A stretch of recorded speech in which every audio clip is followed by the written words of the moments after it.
Well, I don't know. I mean, I always say that there are huge opportunities to be had in areas of, products and of the market where the market is dominated by huge companies because, the kind of big companies that operate in somewhere like the world of jam aren't innovative companies. They are companies that do whatever that, they make whatever their machine can make, and they don't try and think, how can we completely turn everything upside down and come up with a new kind of product that the consumer wants to buy even more. They're mostly interested in trying to convince the consumer to buy whatever it is that they already make, if that makes sense.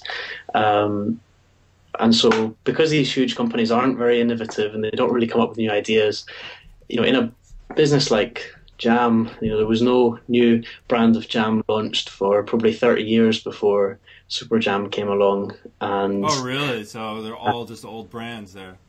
yeah, and so there are so many products like that. If you walk down the supermarket, most of the products have been sat on those shelves for 100 years, and um, I think there are huge opportunities to just go in there and say, people have different tastes now than they did 100 years ago, and you can come up with a new kind of, almost anything really. And there's, I always say that there's a better way of doing everything, and so often people say, with all these big companies in the world, surely everything that could have been done will have been done. And I think almost the opposite is true, that because, I think that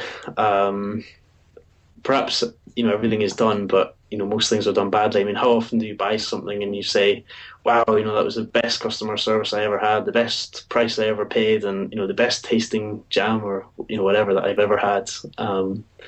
I just think that there's a better way of doing everything, and because of that, there's a lot of opportunities out there.